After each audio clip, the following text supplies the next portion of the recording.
From old Egypt have come the fundamental esoteric and occult teachings, which have so strongly influenced the philosophies of all races, nations, and peoples for several thousand years.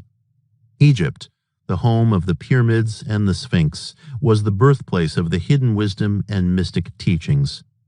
From her secret doctrine, all nations have borrowed. India, Persia, Chaldea, Media, China, Japan, Assyria, ancient Greece and Rome, and other ancient countries partook liberally at the feast of knowledge which the hierophants and masters of the land of Isis so freely provided for those who came prepared to partake of the great store of mystic and occult lore which the masterminds of that ancient land had gathered together. Among these great masters of ancient Egypt, there once dwelt one whom the masters hailed as the Master of Masters. This man, if man indeed he was, dwelt in Egypt in the earliest days. He was known as Hermes Trismegistus. He was the father of the occult wisdom, the founder of astrology, the discoverer of alchemy. The details of his life are lost to history owing to the lapse of the years, though several of the ancient countries disputed with each other in their claims to the honor of having furnished his birthplace, and this thousands of years ago. The date of his sojourn in Egypt, in his last incarnation on this planet, is not now known, but it has been fixed at the early days of the oldest dynasties of Egypt, long before the days of Moses. The Egyptians deified Hermes and made him one of their gods under the name of Thoth. Years later, the people of ancient Greece also made him one of their many gods, calling him Hermes, the god of wisdom. The Egyptians revered his memory for many centuries, calling him the scribe of the gods, and bestowing upon him distinctively his ancient title Trismegistus, which means the thrice great. In the early days, there was a compilation of certain basic Hermetic doctrines passed on from teacher to student, which was known as the Kybalion, the exact significance and meaning of the term having been lost for several centuries. This teaching, however, is known to many to whom it has descended from mouth to ear on and on throughout the centuries. Its precepts have never been written down or printed so far as we know. It was merely a collection of maxims, axioms, and precepts which were non-understandable to outsiders, but which were readily understood by students after the axioms, maxims, and precepts had been explained and exemplified by the Hermetic initiates to their neophytes. These teachings really constituted the basic principles of the art of Hermetic alchemy, which, contrary to the general belief, dealt in the mastery of mental forces rather than material elements, the transmutation of one kind of mental vibrations into others, instead of the changing of one kind of metal into another. The legends of the philosopher's stone, which would turn base metal into gold, was an allegory relating to the Hermetic philosophy, readily understood by all students of true Hermeticism. In this little book, of which this is the first lesson, we invite our students to examine into the Hermetic teachings as set forth in the Kybalion and as explained by ourselves, humble students of the teachings, who, while bearing the title of initiates, are still students at the feet of Hermes, the Master. The original maxims, axioms, and precepts of the Kybalion are printed herein in quotation marks. Our own work is printed in the regular way in the body of the work. We trust that the many students to whom we now offer this little work will derive as much benefit from the study of its pages as have the many who have gone on before. Where fall the footsteps of the Master, the ears of those ready for his teaching open wide. When the ears of the student are ready to hear, then cometh the lips to fill them with wisdom. So that according to the teachings, the passage of this book to those ready for the instruction will attract the attention of such as are prepared to receive the teaching. And likewise, when the pupil is ready to receive the truth, then will this little book come to him or her. Such is the law. The Hermetic principle of cause and effect in its aspect of the law of attraction, will bring lips and ear together, pupil and book in company. The 7 Hermetic Principles. The principles of truth are 7. He who knows these, understandingly, possesses the magic key before whose touch all the doors of the temple fly open. The 7 Hermetic principles upon which the entire Hermetic philosophy is based are as follows. 1. The principle of mentalism. 2. The principle of correspondence. 3. The principle of vibration. 4. The principle of polarity. 5. The principle of rhythm. 6. The principle of cause and effect. 7. The principle of gender. These 7 principles will be discussed and explained as we proceed with these lessons. A short explanation of each, however, may be given at this point. 1. The principle of mentalism. The all is mind. The universe is mental. This principle embodies the truth that all is mind. It explains that the all, which is the substantial reality underlying all the outward manifestations and appearances which we know under the terms of the material universe, the phenomena of life, matter, energy, and, in short, all that is apparent to our senses, is spirit, which in itself is unknowable and undefinable, but which may be considered and thought of as a universal, infinite living mind. It also explains that all the phenomenal world or universe is simply a mental creation of the all, subject to the laws of created things, and that the universe as a whole, and in its parts or units, has its existence in the mind of the all, in which mind we live and move and have our being. This principle explains the true nature of energy, power, and matter, and why and how all these are subordinate to the mastery of mind.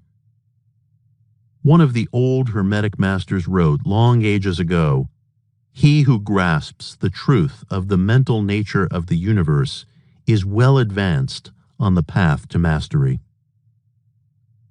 2. The principle of correspondence. As above, so below.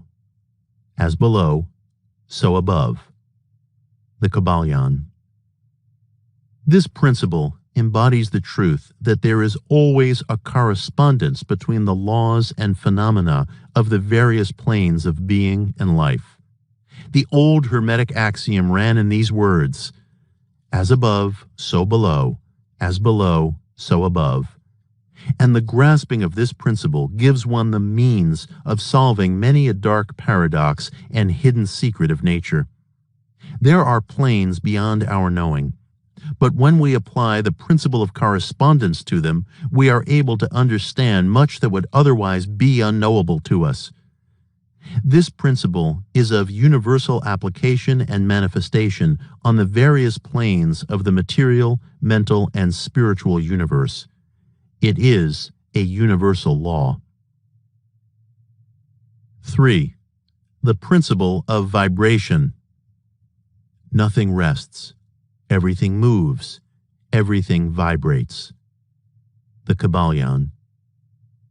This principle embodies the truth that everything is in motion, everything vibrates, nothing is at rest, facts which modern science endorses and which each new scientific discovery tends to verify.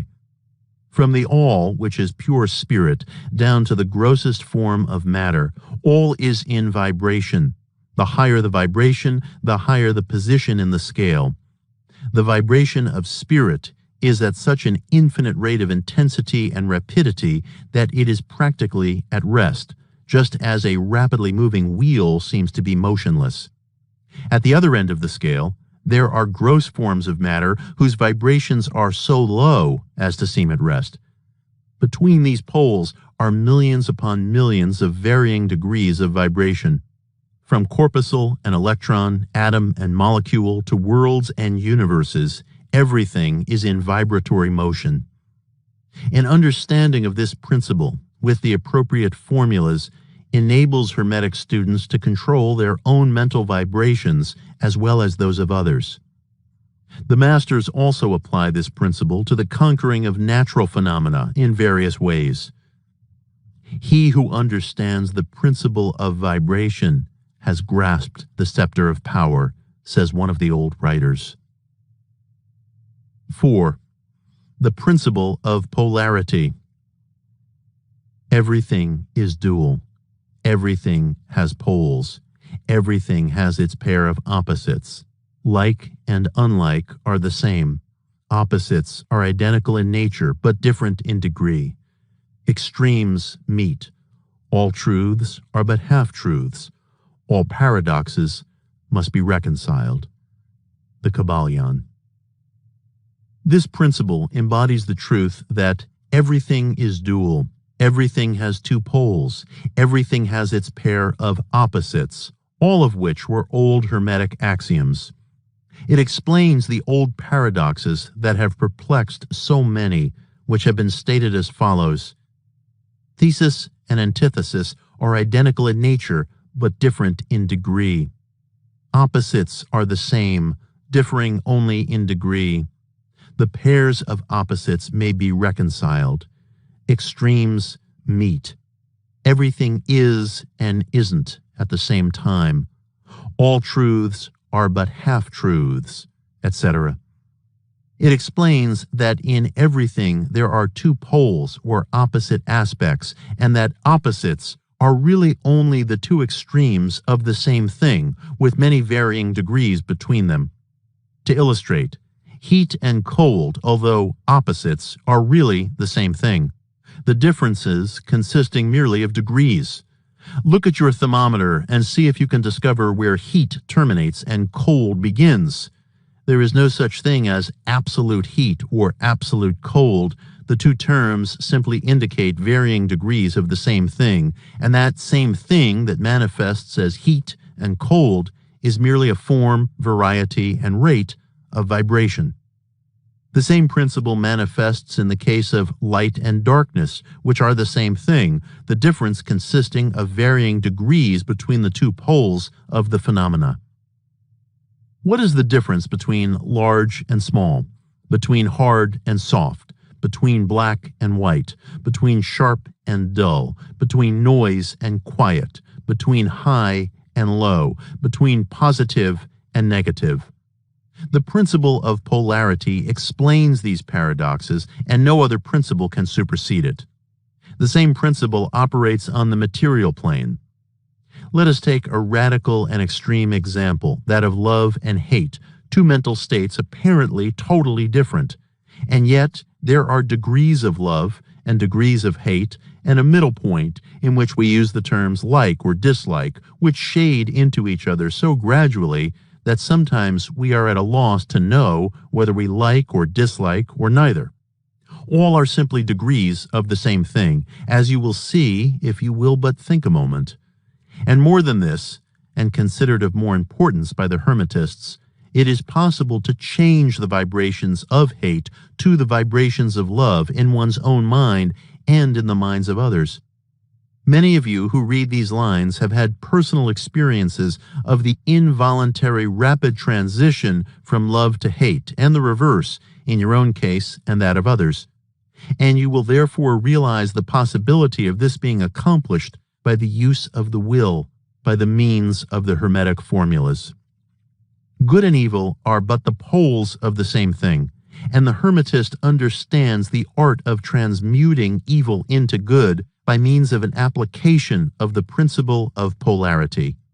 In short, the art of polarization becomes a phase of mental alchemy, known and practiced by the ancient and modern Hermetic masters. An understanding of the principle will enable one to change his own polarity as well as that of others, if he will devote the time and study necessary to master the art. 5. The principle of rhythm. Everything flows out and in. Everything has its tides. All things rise and fall. The pendulum swing manifests in everything. The measure of the swing to the right is the measure of the swing to the left. Rhythm compensates. The Kybalion. This principle embodies the truth that in everything there is manifested a measured motion to and fro, a flow and inflow, a swing backward and forward, a pendulum-like movement, a tide-like ebb and flow, a high tide and low tide, between the two poles which exist in accordance with the principle of polarity described a moment ago. There is always an action and a reaction, an advance and a retreat, a rising and a sinking. The Hermetists have grasped this principle, finding its universal application, and have also discovered certain means to overcome its effects in themselves by the use of the appropriate formulas and methods. They apply the mental law of neutralization. They cannot annul the principle or cause it to cease its operation, but they have learned how to escape its effects upon themselves to a certain degree, depending upon the mastery of the principle.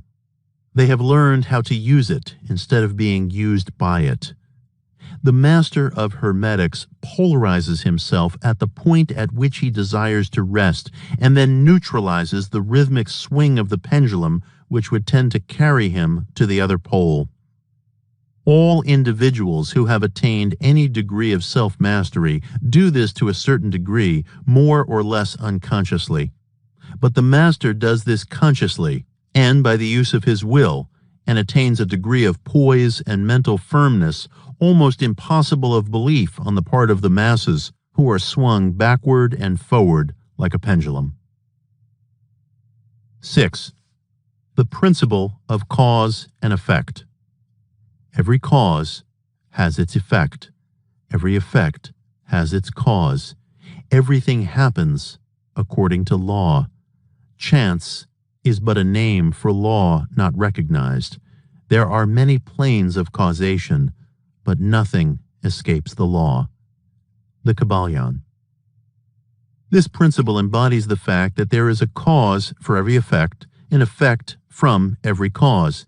It explains that everything happens according to law, that nothing ever merely happens, that there is no such thing as chance, that while there are various planes of cause and effect, the higher dominating the lower planes, still nothing ever entirely escapes the law.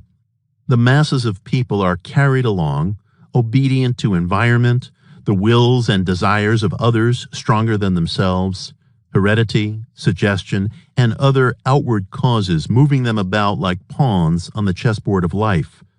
But the masters, rising to the plane above, dominate their moods, characters, qualities, and powers, as well as the environment surrounding them, and become movers instead of pawns. They help to play the game of life instead of being played and moved about by other wills and environment. They use the principle instead of being its tools. The masters obey the causation of the higher planes, but they help to rule on their own plane. In this statement, there is condensed a wealth of Hermetic knowledge. Let him read who can. 7. The principle of gender. Gender is in everything. Everything has its masculine and feminine principles. Gender manifests on all planes. The Kybalion. This principle embodies the truth that there is gender manifested in everything, the masculine and feminine principles ever at work. This is true not only of the physical plane, but of the mental and even the spiritual planes. On the physical plane, the principle manifests as sex. On the higher planes, it takes higher forms, but the principle is ever the same. No creation, physical, mental, or spiritual, is possible without this principle. An understanding of its laws will throw light on many a subject that has perplexed the minds of men. Everything and every person contains the two elements or principles, or this great principle, within it, him, or her. Every male thing has the female element also. Every female also contains the male principle. If you would understand the philosophy of mental and spiritual creation, generation, and regeneration, you must understand and study this Hermetic principle. It contains the solution of many mysteries of life. Mental transmutation.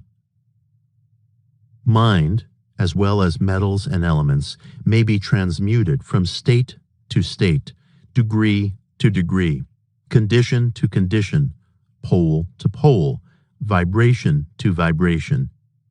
True Hermetic transmutation is a mental art. The Kybalion. Mental transmutation means the art of changing and transforming mental states, forms, and conditions into others. So you may see that mental transmutation is the art of mental chemistry, if you like the term, a form of practical mystic psychology. But this means far more than appears on the surface. Transmutation, alchemy, or chemistry on the mental plane is important enough in its effects to be sure, and if the art stopped there, it would still be one of the most important branches of study known to man. But this is only the beginning. Let us see why. The first of the 7 Hermetic principles is the principle of mentalism, the axiom of which is, the all is mind, the universe is mental, which means that the underlying reality of the universe is mind, and the universe itself is mental, that is, existing in the mind of the all. We shall consider this principle in succeeding lessons, but let us see the effect of the principle if it be assumed to be true. If the universe is mental in nature, then mental transmutation must be the art of changing the conditions of the universe along the lines of matter, force, and mind. So you see, therefore, that mental transmutation is really the magic of which the ancient writers had so much to say in their mystical works, and about which they gave so few practical instructions.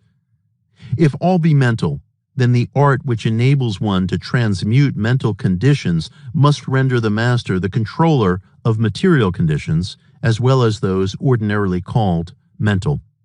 None but advanced mental alchemists have been able to attain the degree of power necessary to control the grosser physical conditions, such as the control of the elements of nature.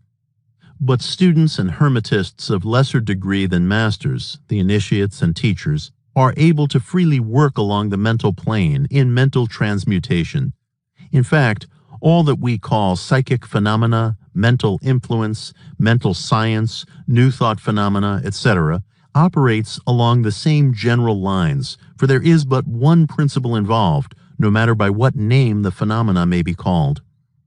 The student and practitioner of mental transmutation works among the mental plane, transmuting mental conditions, states, etc., into others.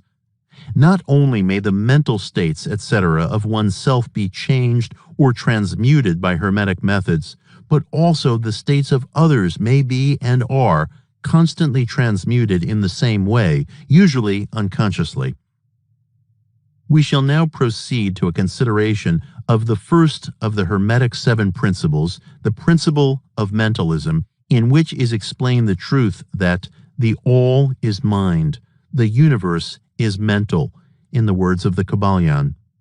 We ask the close attention and careful study of this great principle on the part of our students, for it is really the basic principle of the whole Hermetic philosophy.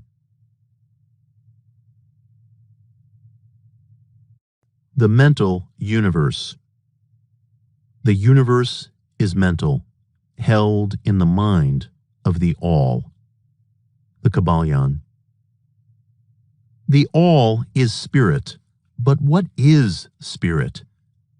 This question cannot be answered for the reason that its definition is practically that of the all, which cannot be explained or defined.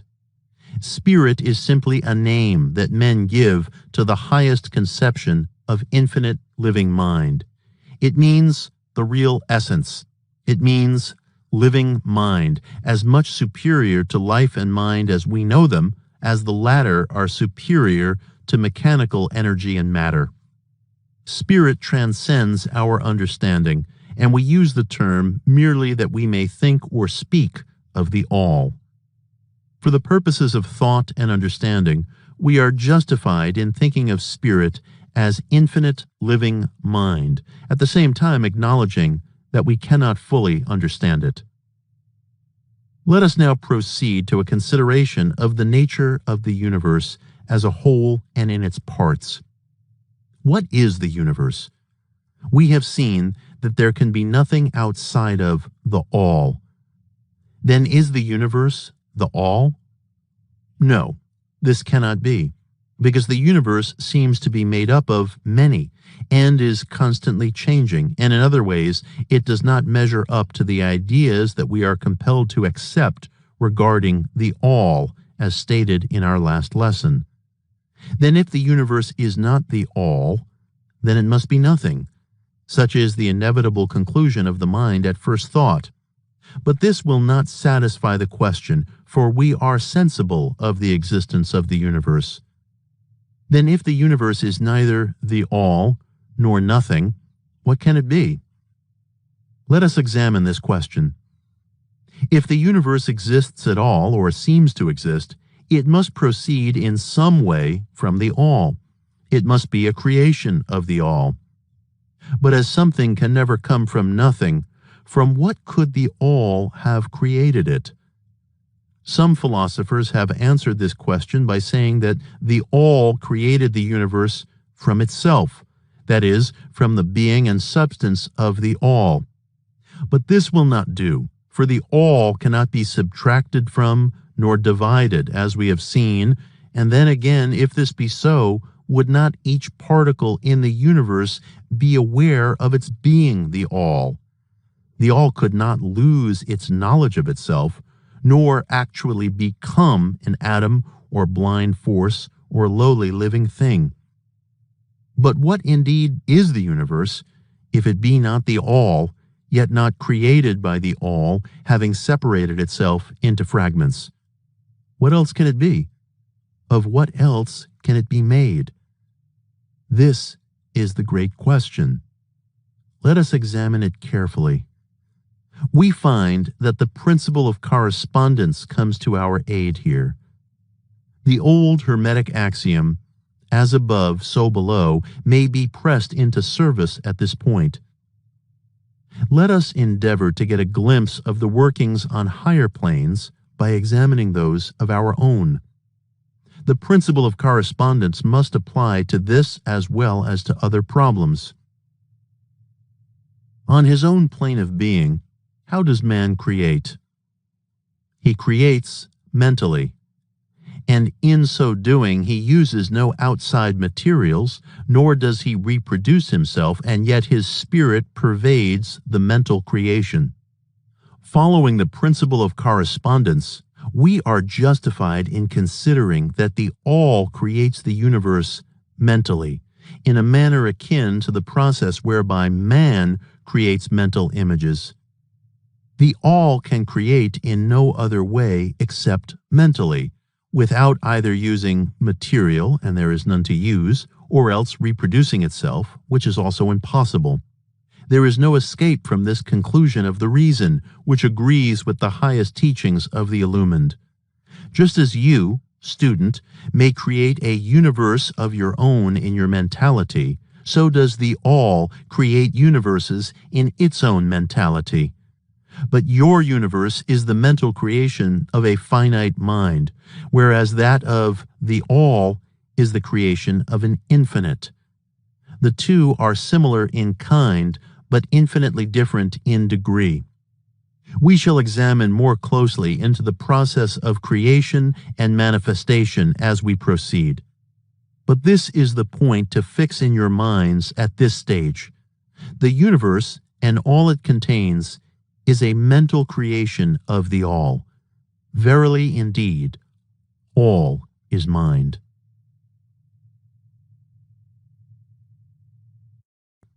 The divine paradox. The half-wise, recognizing the comparative unreality of the universe, imagine that they may defy its laws. Such are vain and presumptuous fools, and they are broken against the rocks and torn asunder by the elements by reason of their folly. The truly wise, knowing the nature of the universe, use law against laws, the higher against the lower, and by the art of alchemy transmute that which is undesirable into that which is worthy, and thus triumph. Mastery consists not in abnormal dreams, visions, and fantastic imaginings or living, but in using the higher forces against the lower, escaping the pains of the lower planes by vibrating on the higher. Transmutation, not presumptuous denial, is the weapon of the master. The Kybalion. This is the paradox of the universe, resulting from the principle of polarity which manifests when the all begins to create. Hearken to it, for it points the difference between half-wisdom and wisdom. While to the infinite all, the universe, its laws, its powers, its life, its phenomena, are things witnessed in the state of meditation or dream, yet to all that is finite, the universe must be treated as real, and life and action and thought must be based thereupon accordingly, although with an ever understanding of the higher truth, each according to its planes and laws. If man, owing to half-wisdom, acts and lives and thinks of the universe as merely a dream akin to his own finite dreams, then indeed does it become so for him, and like a sleepwalker, he stumbles ever around and around in a circle, making no progress and being forced into an awakening at last by his falling bruised and bleeding over the natural laws which he ignored. Keep your mind ever on the star, but let your eyes watch over your footsteps, lest you fall into the mire by reason of your upward gaze. Remember the divine paradox that while the universe is not, still it is. Remember ever the two poles of truth, the absolute and the relative. Beware of half-truths. What Hermetists know as the law of paradox is an aspect of the principle of polarity. The Hermetic writings are filled with references to the appearance of the paradox in the consideration of the problems of life and being. The teachers are constantly warning their students against the error of omitting the other side of any question, and their warnings are particularly directed to the problems of the absolute and the relative, which perplex all students of philosophy and which cause so many to think and act contrary to what is known as common sense. And we caution all students to be sure to grasp the divine paradox of the absolute and relative, lest they become entangled in the mire of half-truth. With this in view, this particular lesson has been written. Read it carefully. The first thought that comes to the thinking man after he realizes the truth that the universe is a mental creation of the all is that the universe and all that it contains is a mere illusion, an unreality, against which idea his instincts revolt. But this, like all other great truths, must be considered both from the absolute and relative points of view. From the absolute point of view, of course, the universe is in the nature of an illusion, a dream, a phantasmagoria, as compared to the all itself. We recognize this even in our ordinary view, for we speak of the world as a fleeting show that comes and goes, is born and dies, for the element of impermanence and change, finiteness and unsubstantiality must ever be connected with the idea of a created universe when it is contrasted with the idea of the all. Anything that has a beginning and an ending must be, in a sense, unreal and untrue, and the universe comes under that rule in all schools of thought. From the absolute point of view, there is nothing real except the all. But the absolute point of view shows merely one side of the picture. The other side is a relative one. The absolute truth has been defined as things as the mind of God knows them, while the relative truth is things as the highest reason of man understands them. And so, while to the all the universe must be unreal and illusionary, a mere dream or result of meditation, nevertheless, to the finite minds forming a part of that universe and viewing it through mortal faculties, the universe is very real indeed, and must be so considered. In recognizing the absolute view, we must not make the mistake of ignoring or denying the facts and phenomena of the universe as they present themselves to our mortal faculties. We are not the all, remember. To take familiar illustrations, we recognize that matter exists to our senses. We will fare badly if we do not. And yet, even our finite minds understand the scientific dictum that there is no such thing as matter from a scientific point of view.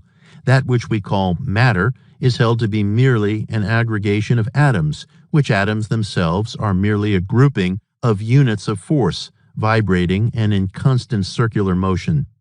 We kick a stone and we feel the impact. It seems to be real, notwithstanding that we know it to be merely what we have stated above. But remember that our foot, which feels the impact by means of our brains, is likewise matter, so constituted of electrons, and for that matter, so are our brains. And at best, if it were not by reason of our mind, we would not know the foot or stone at all. Oh, friends, to mortals, this universe of mentality is very real indeed. It is the only one we can ever know, though we rise from plane to plane, higher and higher in it. To know it otherwise by actual experience, we must be the all itself.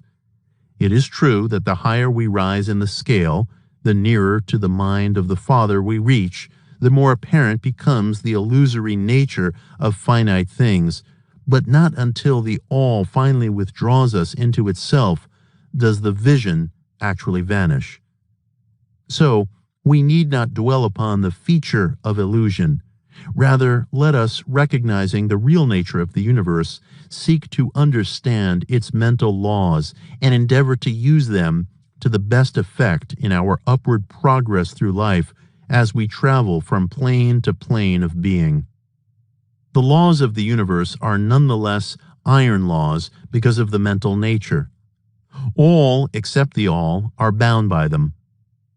What is in the infinite mind of the all is real in a degree second only to that reality itself which is vested in the nature of the all. The Hermetic principle of mentalism, while explaining the true nature of the universe upon the principle that all is mental, does not change the scientific conceptions of the universe, life, or evolution. So, the student of Hermetics need not lay aside any of his cherished scientific views regarding the universe. All he is asked to do is to grasp the underlying principle of the all is mind, the universe is mental, held in the mind of the all. He will find that the other 6 of the 7 principles will fit into his scientific knowledge and will serve to bring out obscure points and throw light in dark corners. The purpose of this lesson is to impress upon the minds of our students the fact that, to all intents and purposes, the universe and its laws and its phenomena are just as real, so far as man is concerned, as they would be under the hypotheses of materialism or energism. Under any hypothesis, the universe in its outer aspect is changing, ever-flowing, and transitory, and therefore devoid of substantiality and reality. But, note the other pole of the truth, under any of the same hypotheses, we are compelled to act and live as if the fleeting things were real and substantial. With this difference always between the various hypotheses, that under the old views mental power was ignored as a natural force, while under mentalism it becomes the greatest natural force. And this one difference revolutionizes life to those who understand the principle and its resulting laws and practice.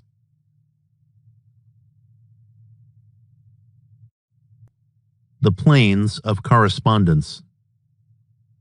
As above, so below. As below, so above. The Kybalion.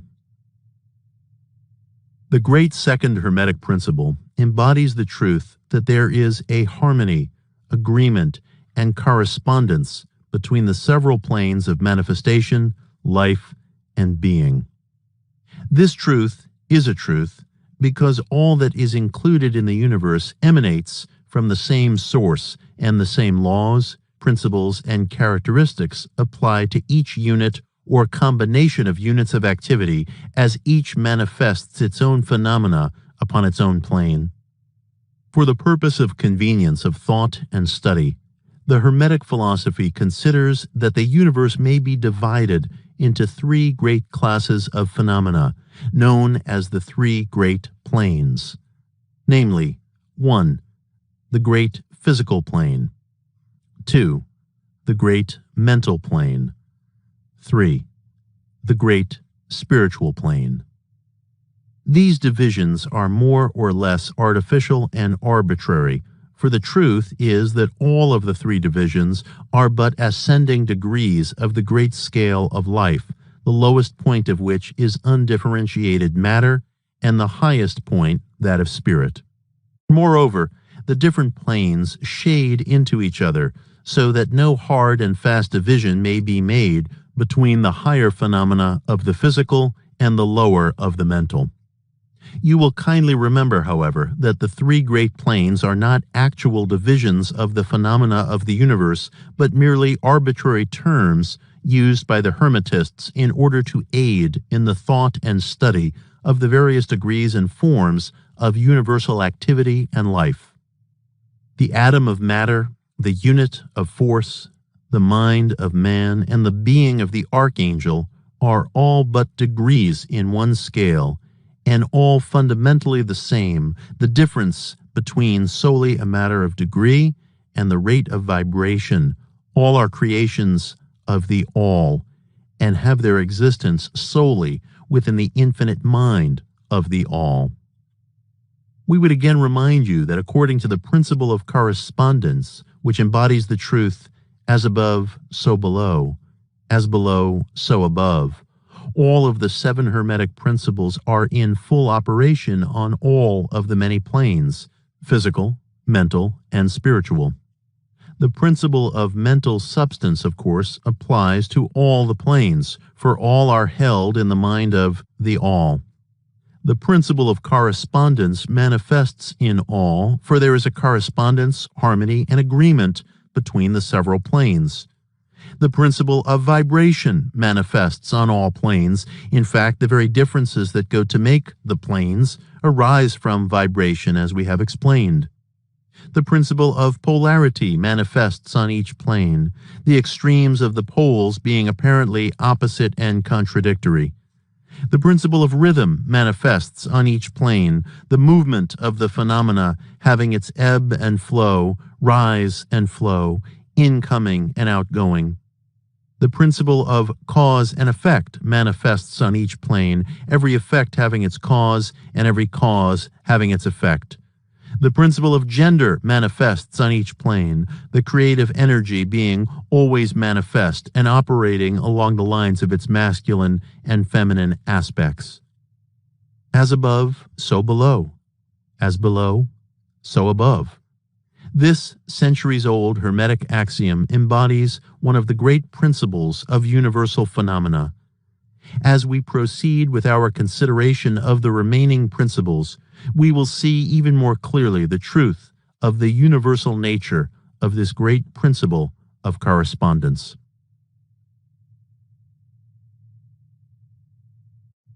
Vibration.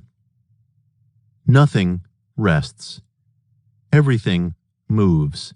Everything vibrates. The Kybalion.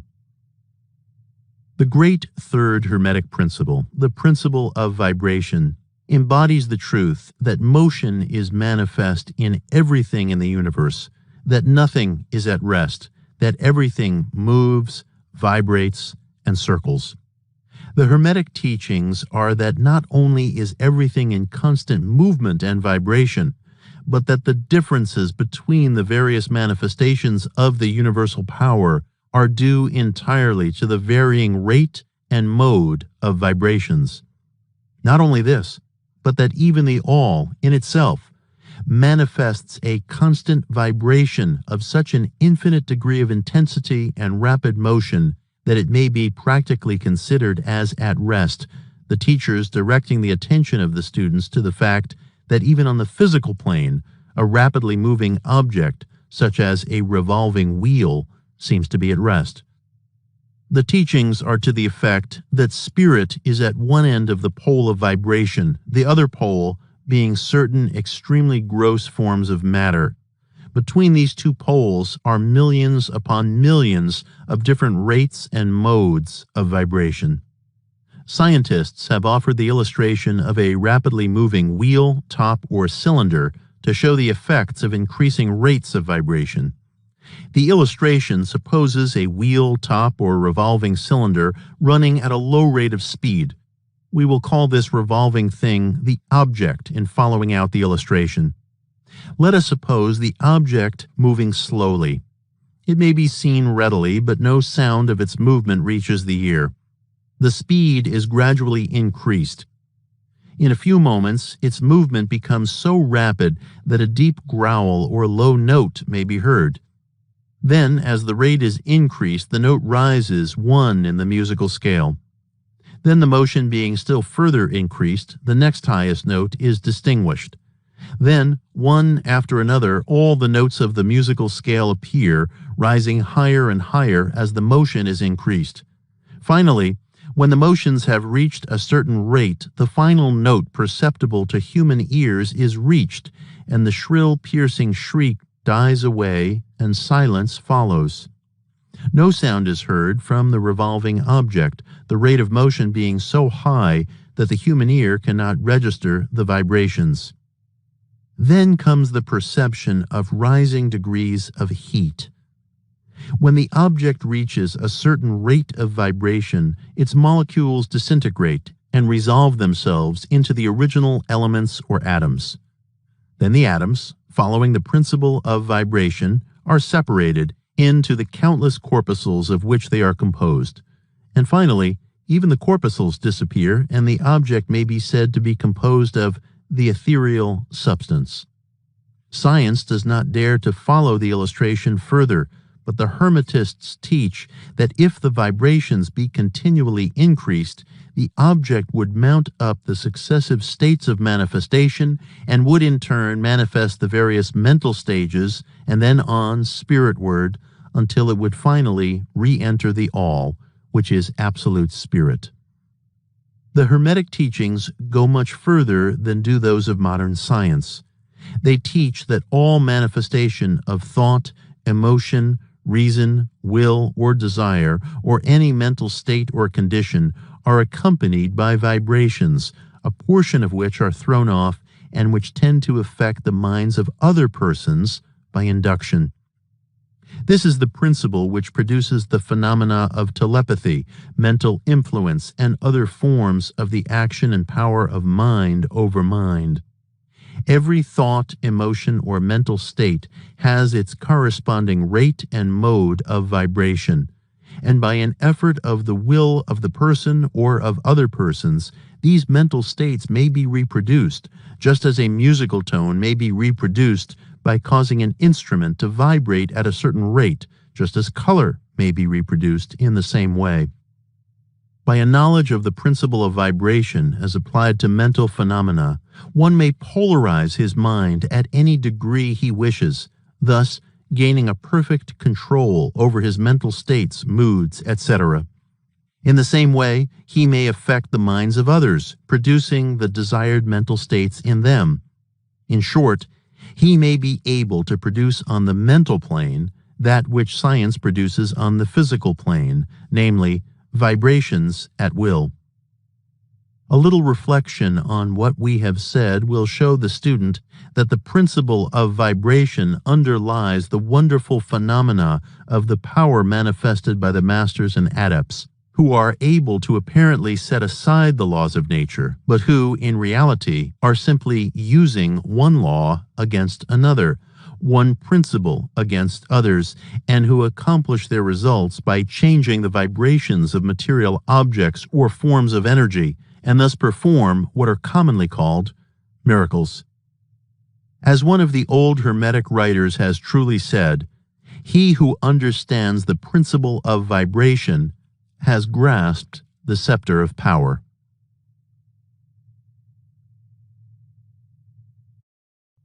Polarity.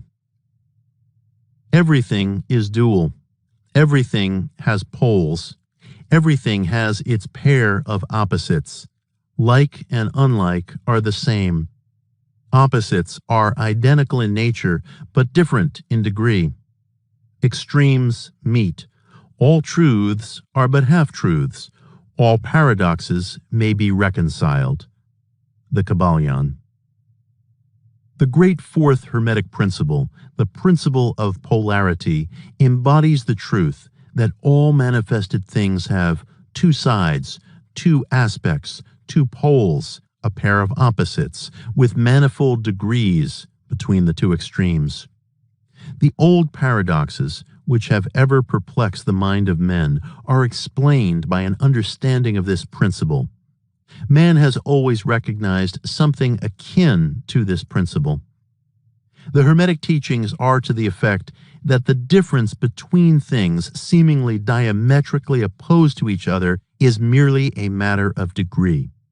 It teaches that the pairs of opposites may be reconciled, that thesis and antithesis are identical in nature but different in degree, and that the universal recognition of opposites is affected by a recognition of this principle of polarity.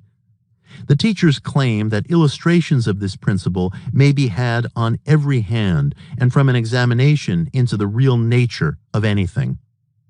They begin by showing that spirit and matter are but the two poles of the same thing, the intermediate planes being merely degrees of vibration. They show that the all and the many are the same, the difference being merely a matter of degree of mental manifestation. Light and darkness are poles of the same thing, with many degrees between them. The musical scale is the same. Starting with C, you move upward until you reach another C, and so on. The differences between the two ends of the board being the same, with many degrees between the two extremes. Good and bad are not absolute. We call one end of the scale good and the other bad, or one end good and the other evil, according to the use of the terms. A thing is less good than the thing higher in scale, but that less good thing, in turn, is more good than the thing next below it, and so on, the more or less being regulated by the position on the scale. And so it is on the mental plane. Love and hate are generally regarded as being things diametrically opposed to each other, entirely different, unreconcilable. But we apply the principle of polarity. We find that there is no such thing as absolute love or absolute hate as distinguished from each other.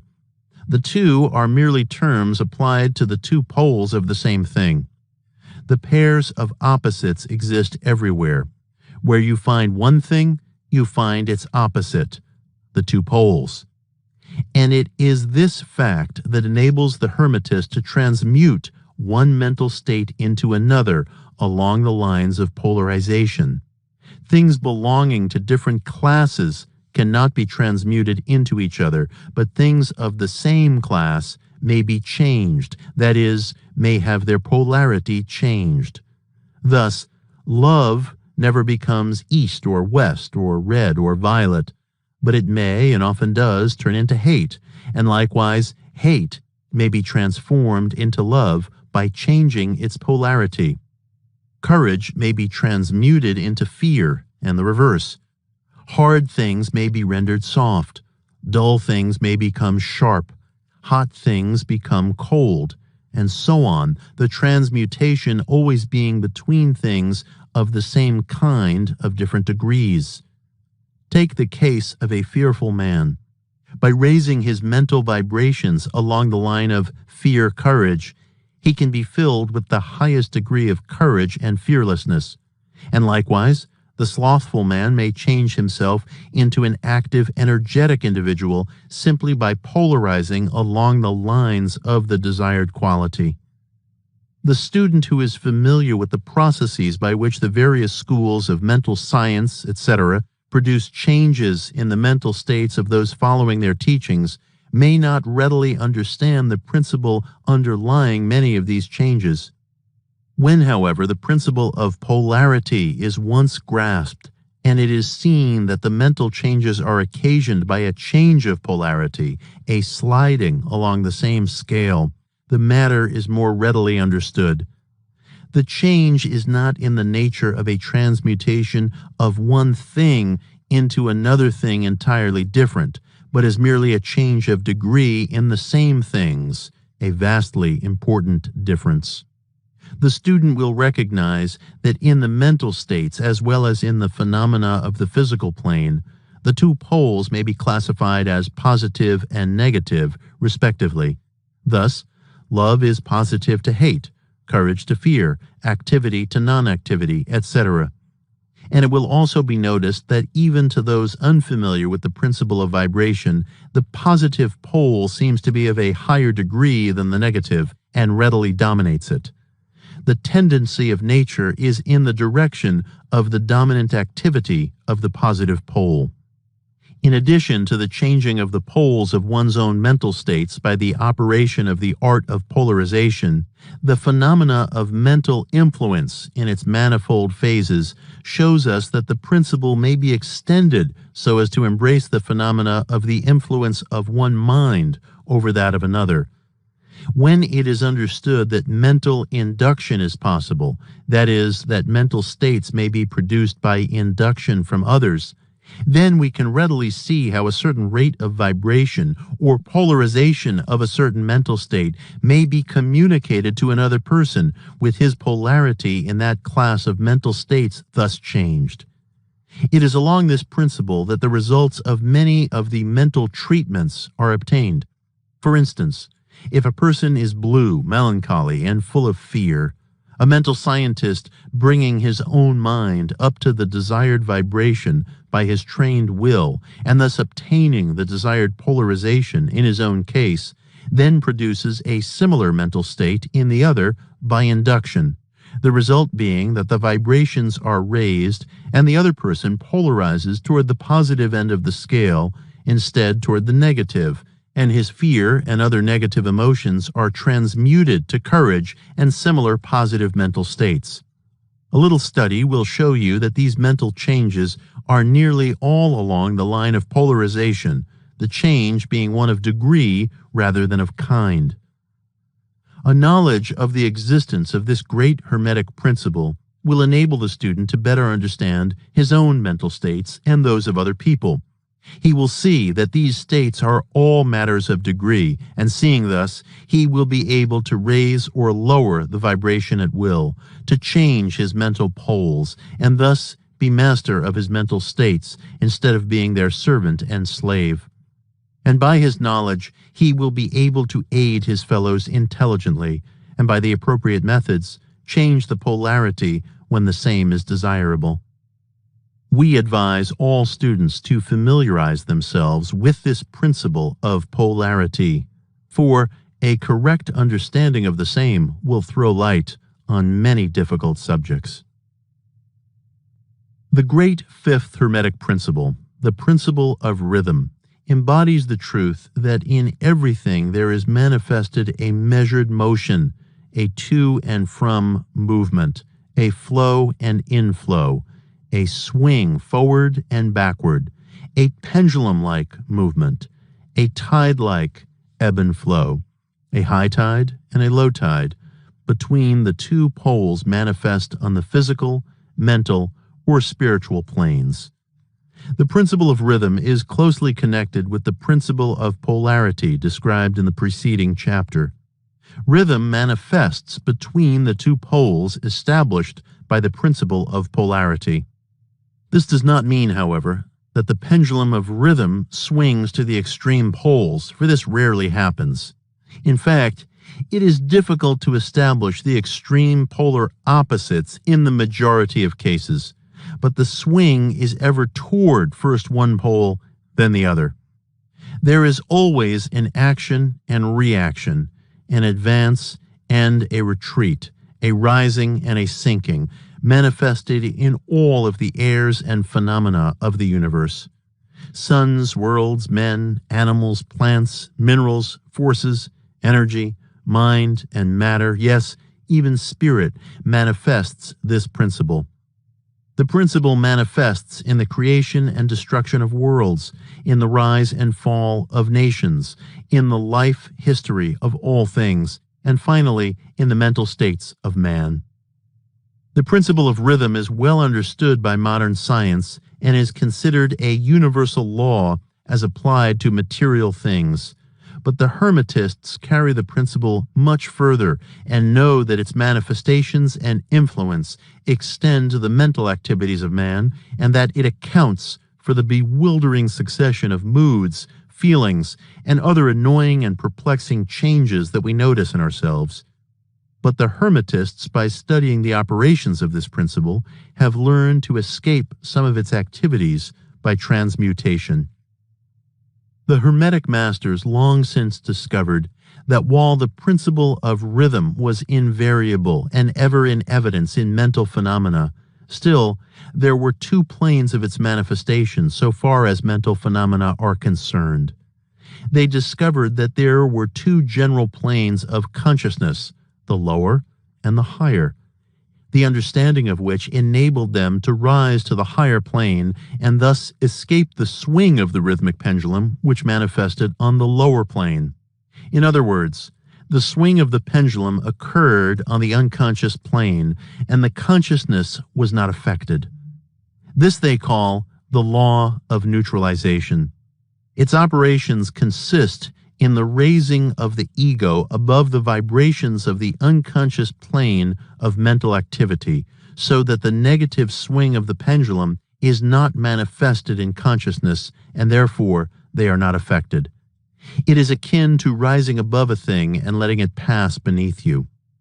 The Hermetic master or advanced student polarizes himself at the desired pole, and by a process akin to refusing to participate in the backward swing, or, if you prefer, a denial of its influence over him, he stands firm in his polarized position and allows the mental pendulum to swing back along the unconscious plane.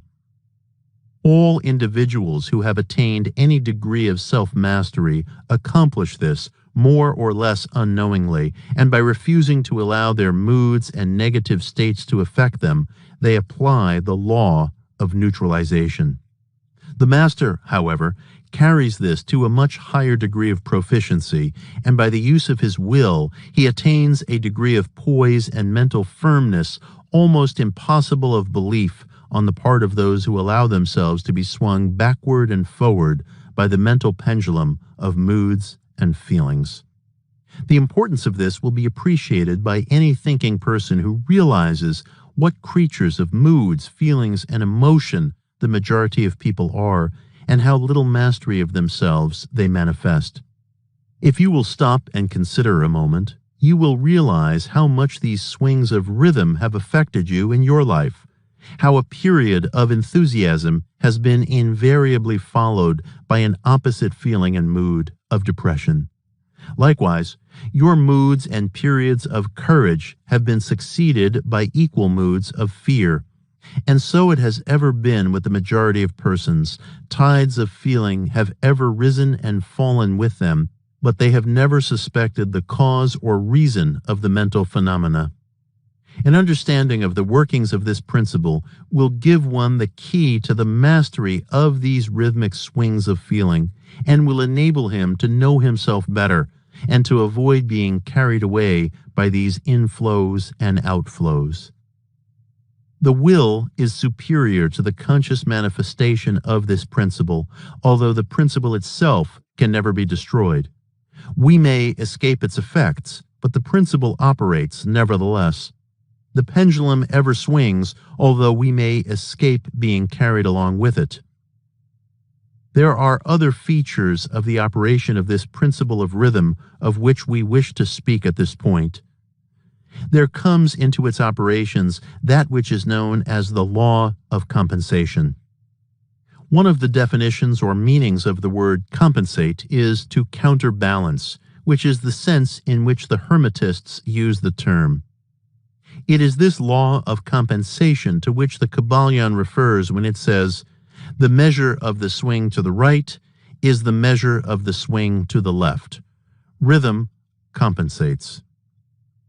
The law of compensation is that the swing in one direction determines the swing in the opposite direction or to the opposite pole. The one balances or counterbalances the other.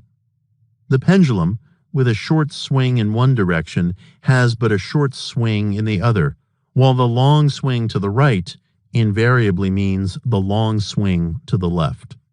An object hurled upward to a certain height has an equal distance to traverse on its return. The force with which a projectile is sent upward a mile is reproduced when the projectile returns to the earth on its return journey. This law is constant on the physical plane. But the Hermetists carry it still further. They teach that a man's mental states are subject to the same law. The man who enjoys keenly is subject to keen suffering, while he who feels but little pain is capable of feeling but little joy. There are temperaments which permit of but low degrees of enjoyment and equally low degrees of suffering, while there are others which permit the most intense enjoyment but also the most intense suffering. The rule is that the capacity for pain and pleasure in each individual are balanced. The law of compensation is in full operation here. But the Hermetists go still further in this matter. They teach that before one is able to enjoy a certain degree of pleasure, he must have swung as far, proportionately, toward the other pole of feeling. They hold, however, that the negative is precedent to the positive in this matter. That is to say, that in experiencing a certain degree of pleasure, it does not follow that he will have to pay up for it with a corresponding degree of pain.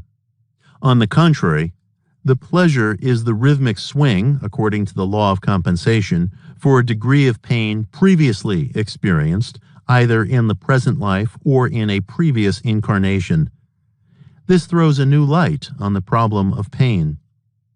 The Hermetists claim that the master or advanced student is able, to a great degree, to escape the swing toward pain by the process of neutralization before mentioned. By rising on to the higher plane of the ego, much of the experience that comes to those dwelling on the lower plane is avoided and escaped. The law of compensation plays an important part in the lives of men and women. It will be noticed that one generally pays the price of anything he possesses or lacks. If he has one thing, he lacks another. The balance is struck. The things that one gains are always paid for by the things that one loses, and so it is through life. The law of compensation is ever in operation, striving to balance and counterbalance, and always succeeding in time, even though several lives may be required for the return swing of the pendulum of rhythm. Every cause has its effect. Every effect has its cause. Everything happens according to law. Chance is but a name for law not recognized. There are many planes of causation, but nothing escapes the law. The great sixth Hermetic principle, the principle of cause and effect, embodies the truth that law pervades the universe, that nothing happens by chance, that chance is merely a term indicating cause existing but not recognized or perceived, that phenomena is continuous without break or exception. A little consideration will show you that there can be no such agent as chance in the sense of something outside of law, something outside of cause and effect. How could there be a something acting in the phenomenal universe independent of the laws, order, and continuity of the latter? Such a something would be entirely independent of the orderly trend of the universe and therefore superior to it. We can imagine nothing outside of the all being outside of the law, and that only because the all is the law in itself. There is no room in the universe for a something outside of and independent of the law. The existence of such a something would render all natural laws ineffective and would plunge the universe into chaotic disorder and lawlessness. What we call chance is merely an expression relating to obscure causes, causes that we cannot perceive, causes that we cannot understand. The word chance is derived from a word meaning to fall, as the falling of dice, the idea being that the fall of the dice and many other happenings are merely a happening unrelated to any cause. And this is the sense in which the term is generally employed. But when the matter is closely examined, it is seen that there is no chance whatsoever about the fall of the dice. Each time a die falls and displays a certain number, it obeys a law as ineffable as that which governs the revolution of planets around the sun. Back of the fall of the die are causes or chains of causes running back further than the mind can follow.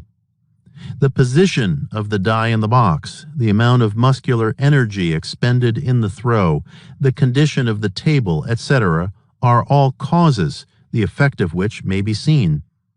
But back of these seen causes are chains of unseen preceding events, all of which had a bearing upon the number of the die which fell uppermost. If a die be cast a great number of times, it will be found that the numbers shown will be about equal, that is, there will be an equal number of 1 spot, 2 spot, etc., coming uppermost. Toss a penny in the air, and it may come down either heads or tails, but make a sufficient number of tosses, and the heads and tails will about even up. This is the operation of the law of average, but both the average and the single toss come under the law of cause and effect.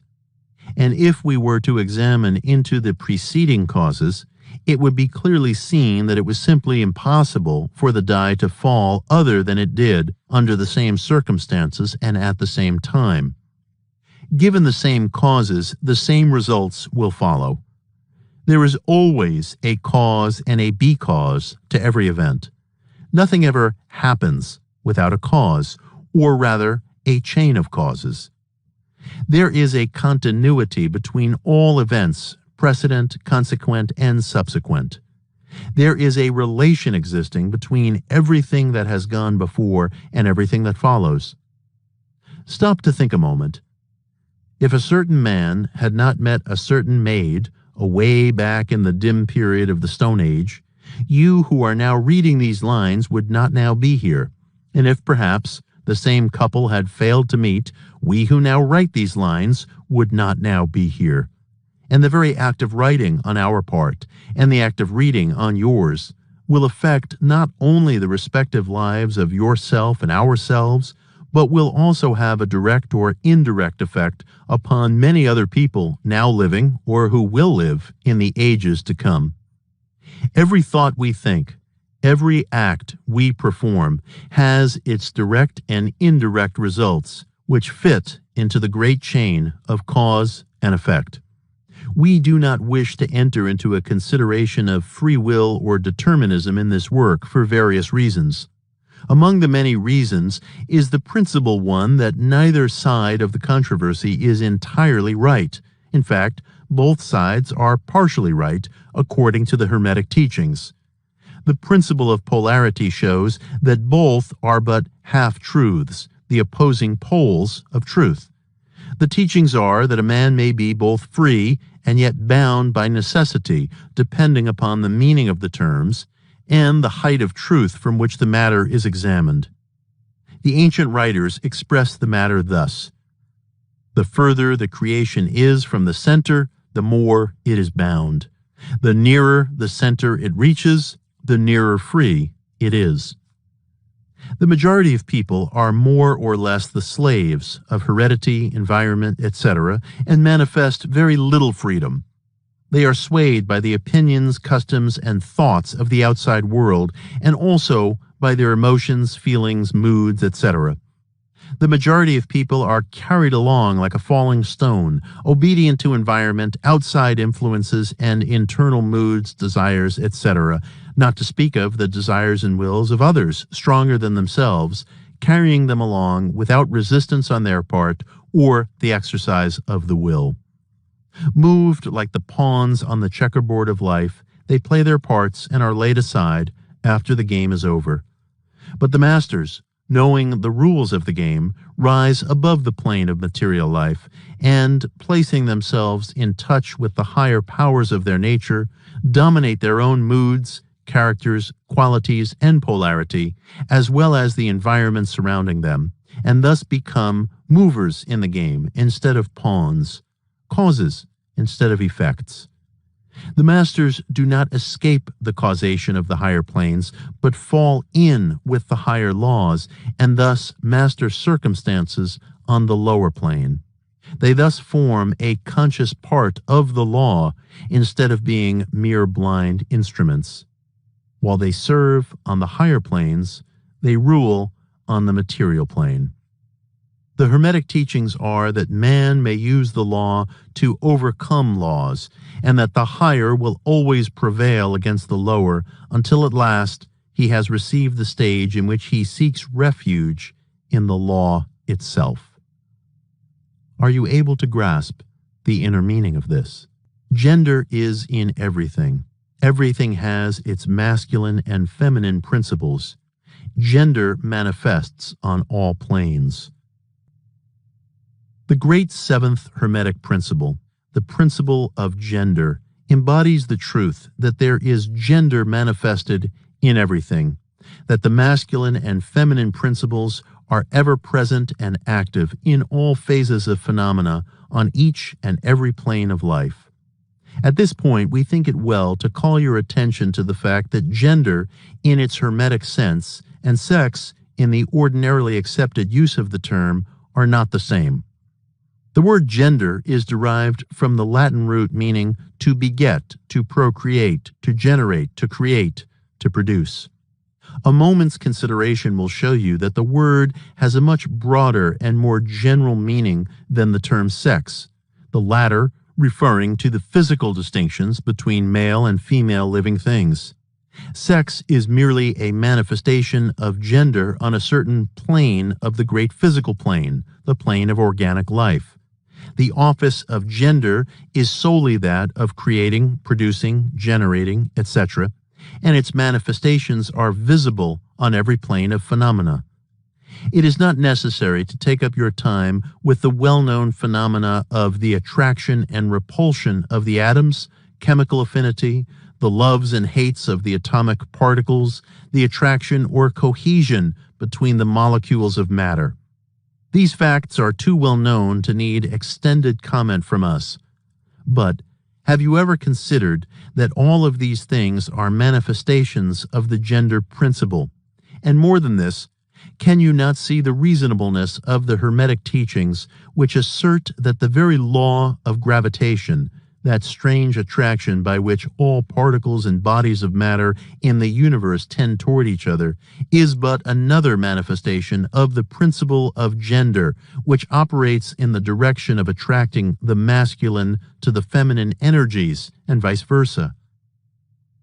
Let us now pass on to a consideration of the operation of the principle on the mental plane. The idea of mental gender may be explained in a few words to students who are familiar with modern psychological theories. The masculine principle of mind corresponds to the so-called conscious mind, objective mind, voluntary mind, active mind, etc. And the female principle of mind corresponds to the so-called subconscious mind, subjective mind, involuntary mind, passive mind, etc. Of course, The Hermetic teachings do not agree with the many modern theories regarding the nature of the two phases of mind, nor do they admit many of the facts claimed for the two respective aspects. The Hermetic teachers impart their instruction regarding this subject by bidding their students examine the report of their consciousness regarding their self. The students are bidden to turn their attention inward upon the self dwelling within each. Each student is led to see that his consciousness gives him first a report of the existence of his self. The report is, "I am." This at first seems to be the final words from the consciousness, but a little further examination discloses that this "I am" may be separated or split into two distinct parts or aspects, which, while working in unison and in conjunction, yet, nevertheless, may be separated in consciousness. While at first there seems to be only an I existing, a more careful and closer examination reveals the fact that there exists an I and a me. These mental twins differ in their characteristics and nature, and an examination of their nature and the phenomena arising from them will throw much light upon many of the problems of mental influence. Let us begin with a consideration of the me, which is usually mistaken for the I by the student until he presses the inquiry a little further back into the recesses of consciousness. A man thinks of his self, in its aspect of me, as being composed of certain feelings, tastes, likes, dislikes, habits, peculiar ties, characteristics, etc., all of which go to make up his personality, or the self, known to himself and others. He knows that these emotions and feelings change, are born and die away, are subject to the principle of rhythm and the principle of polarity, which take him from one extreme of feeling to another. He also thinks of the me as being certain knowledge gathered together in his mind and thus forming a part of himself. This is the me of a man. But we have proceeded too hastily. The me of many men may be said to consist largely of their consciousness of the body and their physical appetites, etc.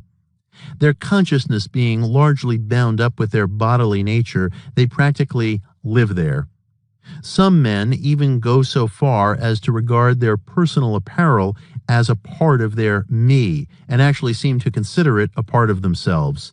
They cannot conceive of a self independent of the body. Their mind seems to them to be practically a something belonging to their body, which in many cases it is indeed. But as a man rises in the scale of consciousness, he is able to disentangle his me from his idea of body, and is able to think of his body as belonging to the mental part of him. But even then, he is very apt to identify the me entirely with the mental states, feelings, etc., which he feels to exist within him. He is very apt to consider these internal states as identical with himself, instead of there being simply things produced by some part of his mentality and existing within him, of him and in him, but still not himself. He sees that he may change these internal states of feelings by an effort of will, and that he may produce a feeling or state of an exactly opposite in nature in the same way, and yet the same me exists. And so, after a while, he is able to set aside these various mental states, emotions, feelings, habits, qualities, characteristics, and other personal mental belongings. He is able to set them aside in the not me collection of curiosities and encumbrances, as well as valuable possessions. This requires much mental concentration and power of mental analysis on the part of the student. But still, the task is possible for the advanced student, and even those not so far advanced are able to see, in the imagination, how the process may be performed. After this laying aside process has been performed, The student will find himself in conscious possession of a self, which may be considered in its I and me dual aspects. The me will be felt to be a something mental in which thoughts, ideas, emotions, feelings, and other mental states may be produced. It may be considered as the mental womb, as the ancients styled it, capable of generating mental offspring.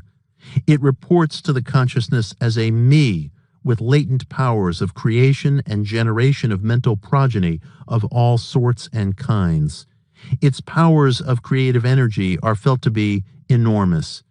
But still, it seems to be conscious that it must receive some form of energy from either its I companion or else from some other I ere it is able to bring into being its mental creations.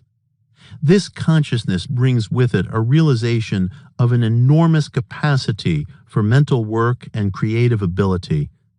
But the student soon finds that this is not all that he finds within his inner consciousness. He finds that there exists a mental something which is able to will that the me act along certain creative lines, and which is also able to stand aside and witness the mental creation. This part of himself he is taught to call his I. He is able to rest in its consciousness at will. He finds there not a consciousness of an ability to generate and actively create in the sense of the gradual process attendant upon mental operations, but rather a sense and consciousness of an ability to project an energy from the I to the me, a process of willing that the mental creation begin and proceed. He also finds that the I is able to stand aside and witness the operations of the me's mental creation and generation. There is this dual aspect in the mind of every person. The I represents the masculine principle of mental gender. The me represents the female principle. The I represents the aspect of being. The me, the aspect of becoming. The tendency of the feminine principle is always in the direction of receiving impressions, while the tendency of the masculine principle is always in the direction of giving out or expressing. The female principle has a much more varied field of operation than has the masculine principle. The female principle conducts the work of generating new thoughts, concepts, ideas, including the work of the imagination. The masculine principle contents itself with the work of the will in its varied phases. And yet, without the active aid of the will of the masculine principle, the feminine principle is apt to rest content with generating mental images which are the result of impressions received from outside instead of producing original mental creations. Persons who can give continued attention and thought to a subject actively employ both of the mental principles, the feminine in the work of active mental generation and the masculine will in stimulating and energizing the creative portion of the mind. The majority of persons really employ the masculine principle but little and are content to live according to the thoughts and ideas instilled into the me from the I of other minds. The masculine principle in the average person is too lazy to act. The display of willpower is too slight, and the consequence is that such persons are ruled almost entirely by the minds and wills of other persons. How few original thoughts or original actions are performed by the average person? Are not the majority of persons mere shadows and echoes of others having stronger wills or minds than themselves? The trouble is that the average person dwells almost altogether in his me consciousness and does not realize that he has such a thing as an I. He is polarized in his feminine principle of mind, and the masculine principle, in which is lodged the will, is allowed to remain inactive and not employed. The strong men and women of the world invariably manifest the masculine principle of will, and their strength depends materially upon this fact. Instead of living upon the impressions made upon their minds by others, they dominate their own minds by their will, obtaining the kind of mental images desired, and moreover dominate the minds of others likewise in the same manner. Look at the strong people, how they manage to implant their seed thoughts in the minds of the masses of the people, thus causing the latter to think thoughts in accordance with the desires and wills of the strong individuals. This is why the masses of people are such sheep-like creatures, never originating an idea of their own, nor using their own powers of mental activity. The manifestation of mental gender will be noticed all around us in everyday life. The magnetic persons are those who are able to use the masculine principle in the way of impressing their ideas upon others. The actor, who makes people weep or cry as he wills, is employing this principle. And so is the successful orator, statesman, preacher, writer, or other people who are before the public attention. In this principle lies the secret of personal magnetism, personal influence, fascination, etc., as well as the phenomena generally grouped under the name of hypnotism. The student who has familiarized himself with the phenomena generally spoken of as psychic will have discovered the important part played in the said phenomena by that force which science has styled suggestion, by which term is meant the process or method whereby an idea is transferred to or impressed upon the mind of another, causing the second mind to act in accordance.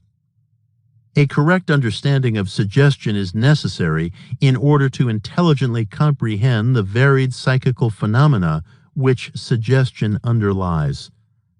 But still more is a knowledge of vibration and mental gender necessary for the student of suggestion. For the whole principle of suggestion depends upon the principle of mental gender and vibration.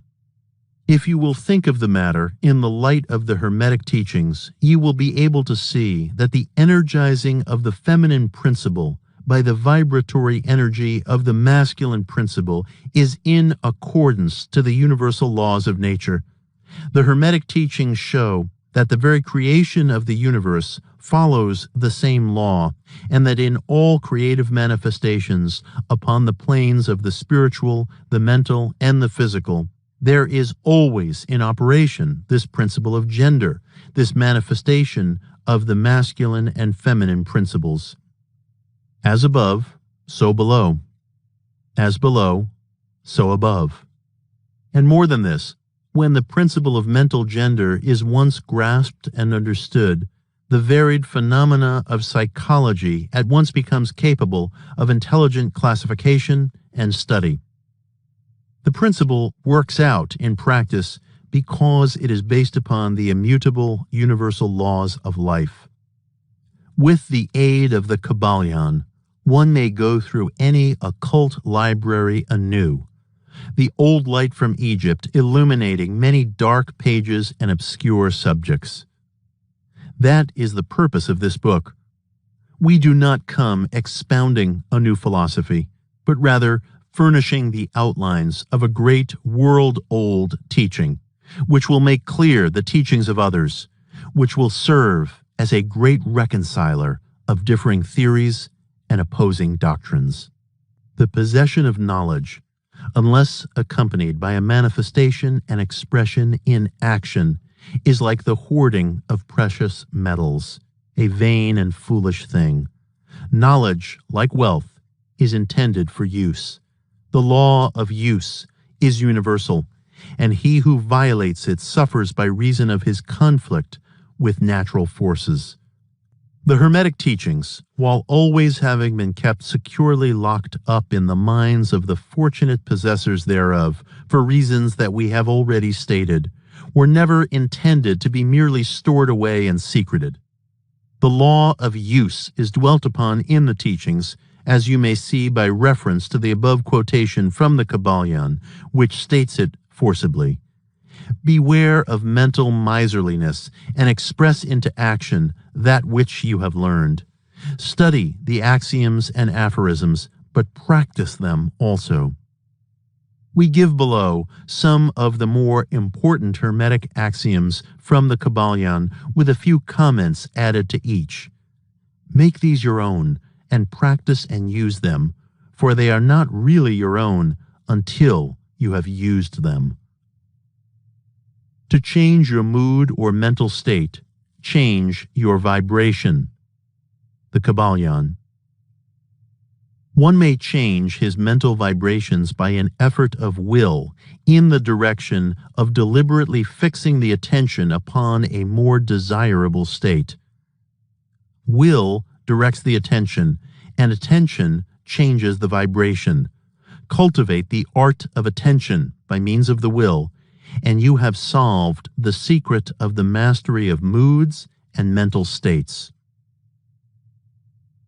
To destroy an undesirable rate of mental vibration, put into operation the principle of polarity and concentrate upon the opposite pole to that which you desire to suppress. Kill out the undesirable by changing its polarity. The Kybalion. This is one of the most important of the Hermetic formulas. We have shown you that a mental state and its opposite were merely the two poles of one thing, and that by mental transmutation the polarity might be reversed. This principle is known to modern psychologists who apply it to the breaking up of undesirable habits by bidding their students concentrate upon the opposite quality. If you are possessed of fear, do not waste time trying to kill out fear, but instead cultivate the quality of courage, and the fear will disappear. Some writers have expressed this idea most forcibly by using the illustration of the dark room. You do not have to shovel out or sweep out the darkness, but by merely opening the shutters and letting in the light, the darkness has disappeared. To kill out a negative quality, concentrate upon the positive pole of that same quality, and the vibrations will gradually change from negative to positive until finally you will become polarized on the positive pole instead of the negative. The reverse is also true, as many have found out to their sorrow when they have allowed themselves to vibrate too constantly on the negative pole of things. By changing your polarity, you may master your moods, change your mental states, remake your disposition, and build up character. Much of the mental mastery of the advanced Hermetics is due to this application of polarity, which is one of the most important aspects of mental transmutation. Remember the Hermetic axiom quoted previously, which says, "Mind, as well as metals and elements, may be transmuted from state to state, degree to degree, condition to condition, pole to pole, vibration to vibration." The Kybalion. The mastery of polarization is the mastery of the fundamental principles of mental transmutation or mental alchemy, for unless one acquires the art of changing his own polarity, he will be unable to affect his environment. An understanding of this principle will enable one to change his own polarity as well as that of others, if he will but devote the time, care, study, and practice necessary to master the art. The principle is true, but the results obtained depend upon the persistent patience and practice of the student. Rhythm may be neutralized by an application of the art of polarization. The Kybalion. As we have explained in previous chapters, the Hermetists hold that the principle of rhythm manifests on the mental plane as well as on the physical plane, and that the bewildering succession of moods, feelings, emotions, and other mental states are due to the backward and forward swing of the mental pendulum, which carries us from one extreme of feeling to the other. The Hermetists also teach that the law of neutralization enables one, to a great extent, to overcome the operation of rhythm in consciousness. As we have explained, there is a higher plane of consciousness as well as the ordinary lower plane, and the master, by rising mentally to the higher plane, causes the swing of the mental pendulum to manifest on the lower plane, and he, dwelling on his higher plane, escapes the consciousness of the swing backward. This is effected by polarizing on the higher self and thus raising the mental vibrations of the ego above those of the ordinary plane of consciousness. It is akin to rising above a thing and allowing it to pass beneath you. The advanced Hermetist polarizes himself at the positive pole of his being, the I am pole, rather than the pole of personality, and by refusing and denying the operation of rhythm, raises himself above its plane of consciousness, and standing firm in his statement of being, he allows the pendulum to swing back on the lower plane without changing his polarity. This is accomplished by all individuals who have attained any degree of self-mastery, whether they understand the law or not. Such persons simply refuse to allow themselves to be swung back by the pendulum of mood and emotion, and by steadfastly affirming the superiority, they remain polarized on the positive pole. The master, of course, attains a far greater degree of proficiency because he understands the law which he is overcoming by a higher law, and by the use of his will, he attains a degree of poise and mental steadfastness almost impossible of belief on the part of those who allow themselves to be swung backward and forward by the mental pendulum of moods and feelings.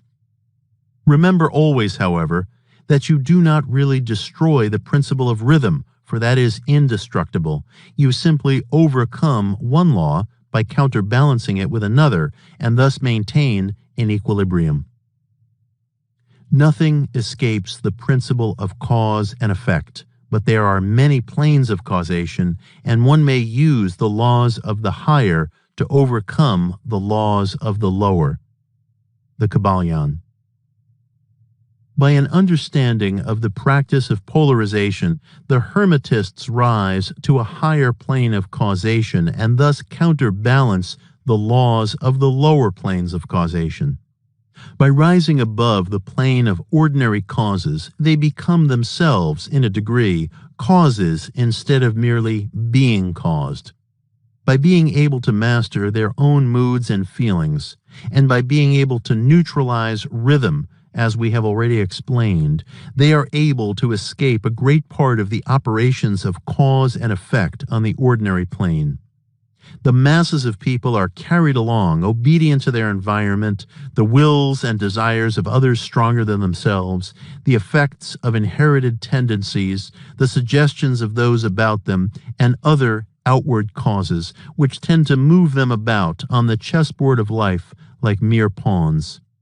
By rising above these influencing causes, the advanced Hermetists seek a higher plane of mental action, and by dominating their moods, emotions, impulses, and feelings, they create for themselves new characters, qualities, and powers by which they overcome their ordinary environment. Such people help to play the game of life understandingly, instead of being moved about this way and that way by stronger influences and powers and wills. As the Kybalion says, "The wise ones serve on the higher, but rule on the lower. They obey the laws coming from above them, but on their own plane and those below them, they rule and give orders. And yet, in so doing, they form a part of the principle instead of opposing it. The wise man falls in with the law, and by understanding its movements, he operates it instead of being its blind slave. Just as does the skilled swimmer turn this way and that way, going and coming as he will, instead of being as the log which is carried here and there, so is the wise man as compared to the ordinary man. And yet, both the swimmer and log, wise man and fool, are subject to law. He who understands this is well on the road to mastery. In conclusion, let us again call your attention to the Hermetic axiom, true Hermetic transmutation is a mental art. In the above axiom, the Hermetists teach that the great work of influencing one's environment is accomplished by mental power. The universe being wholly mental, it follows that it may be ruled only by mentality. Back of and under the teachings of the various cults and schools remains ever constant the principle of the mental substance of the universe. If the universe be mental in its substantial nature, then it follows that mental transmutation must change the conditions and phenomena of the universe. If the universe is mental, then mind must be the highest power affecting its phenomena.